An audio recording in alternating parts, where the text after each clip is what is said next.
Hey guys, welcome back to another video, and in this one I want to do two things. So first I want to announce that I'm starting a new series that you guys voted for, which is a free-to-play character tests using only regular comic cards and using no CTPs to test new characters and new uniforms, but rather only obelisks. So I'll be using only obelisks and only regular cards with no peers to test every single new uniform or new character that comes out, and I'll be doing this during my live streams or in separate videos.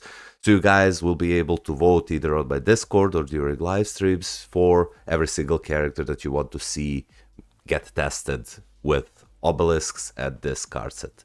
As far as the card set goes, as you can see, I have 0% peers, and I assembled 5 comic cards, which none of them are premium, but if you take a look at the combined stats, they're pretty insane, because this card set is quite good. As you can see, I have some attack speed.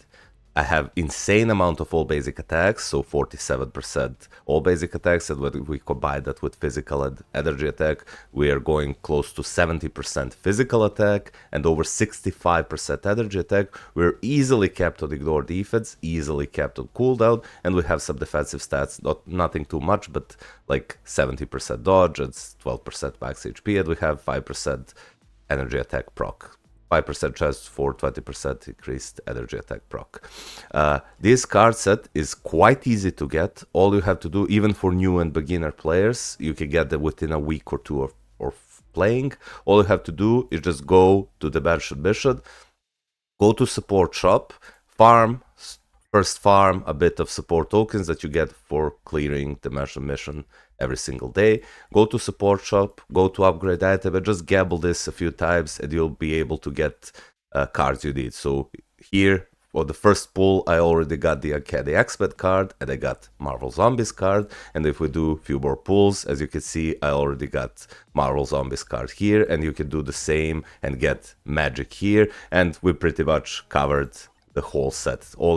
Here we got Loki. So in 4 or 5 pulls, I got full card set, and then all you have to do is upgrade these cards to Mythic. So for example, you can go ahead and select this Marvel Zombies card and just quick upgrade it to get to, well, Mythic, and then re-roll it, get it to at least 4 quality, and aim to roll ignore defense and as many offensive stats, ignore defense cooldown and as many offensive stats as possible while going for at least 4 quality, and you will easily end up with a card set like this in just 1 to 2, 3, let's say few weeks of playing, even as a beginner player. Now, one more thing I want to note is that new players are also getting these 2 Doctor Strange cards, which are insane. You get this one, which has fixed cooldown at 1.5 pierce, and you get this one, which has fixed ignore defense and 1.5 pierce. Now, if you're a new player and you got these 2 cards, what I want you to do is I want you to keep this card because it has fixed all basic attacks and cooldown. Same goes for this card, it has identical fixed stats. I want you also to keep the magic card because it has energy attack and ignore defense, and I want you to replace this card because it only has all basic attacks and no ignore defense or cooldown. Replace this card with one of the Doctor Strange cards and replace this card with one of the Doctor Strange cards. Because this card gives fixed cooldown and this card gives fixed cooldown, and one of the Doctor Strange cards gives fixed cooldown, this one here. If you roll them at 4 quality, you will already end up at 27% cooldown, which means that by rolling cooldown on one of the cards, like magic card here, you will already be capped on your cooldown as a new player. As far as the ignore defense go, you get 9% here if you roll it 4 quality. You get more if you roll it on the higher quality. You also get ignore defense here, which is if you roll it at 4 quality, you also get 9% ignore defense, and that will total up to 18%, and then you have to roll ignore defense on every single of the cards, so rest of the cards, so you can get 5% here, you can get 5% here, which puts your ignore defense at 28%, and you can also roll ignore defense on one of the Doctor Strange cards, so you can roll it on this card here. As you can see, you can roll ignore defense. Where is it? Here it is. You can get 5% here, which puts you at 33%. And then on the final card, I want you to roll it on the magic card. instead of this, I think. No, sorry, you have ignore defense here.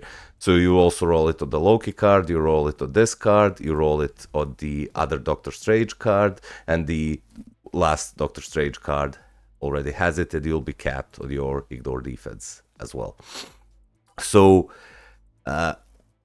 what I also want to show you is that I did, and which I'll be sharing with you guys, I also made a Google Sheet which will track the progress of my tests with a characters, as you can see, and this will be put on the video link below and in the comments as well, that you can go here, file, make a copy, and use it as a tool to track your own progress with the characters. So you can see we have few sheets. We have combat, blast, speed, and universal. The columns are self-explanatory. Here we have combat characters with their uniform, the obelisk I'm going to use, and then maximum stage and time left for each of these World Boss Legends.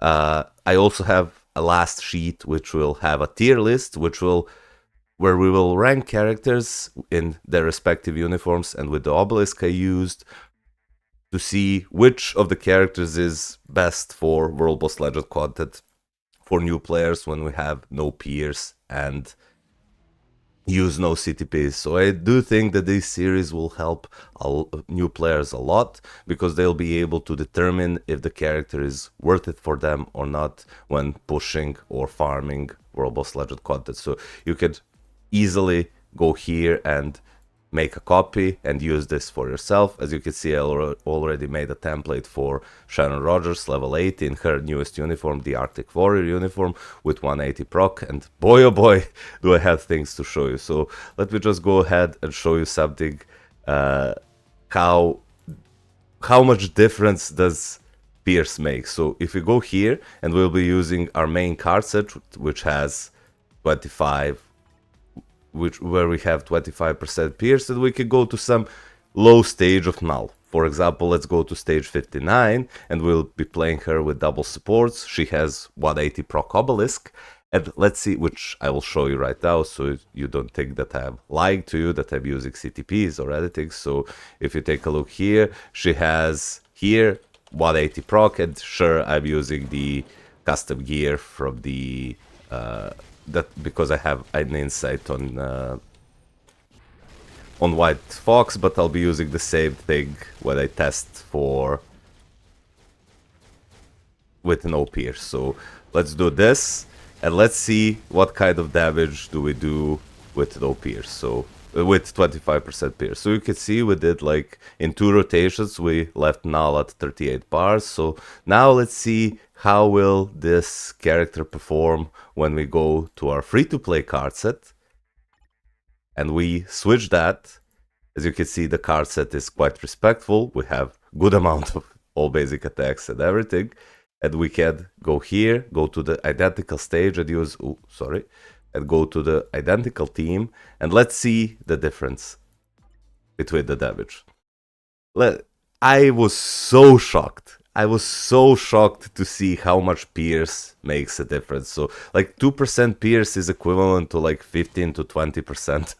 I think it's like 15% all basic attacks. It's night and day difference. Look at this, guys. Look at this. So we're going to accumulate, play the best way possible that we can. We accumulated his attack perfectly, and look at the damage we did. We did nothing. We didn't even scratch him. Let's try to accumulate some damage here before we go to the ultimate, and we proc that perfectly and accumulated perfectly, and we didn't even take one of his bars.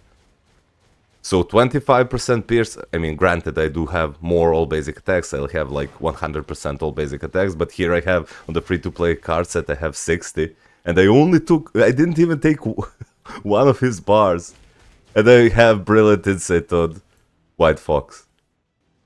Like, the difference between having a full pierce card set and no pierce is night and day. It's night and day difference.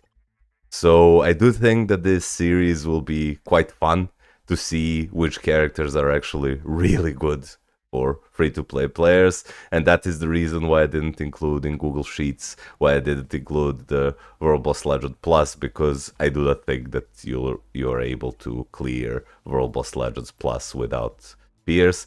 I am doubtful if we'll be able to clear high stages of like 9 plus of Dark Phoenix and Kang the Conqueror with no peers, but we'll do our best. So look forward to the votes on Discord of which characters do you want to test it. I'll be doing a live stream soon where we'll take a baseline test of characters that we know are good for in World Boss Legends, and then make a tier list to see which characters are the best in World Boss Legend content. So that's everything I wanted to talk about today and announce, and I'll see you soon on the live stream, guys. Take care. Bye bye.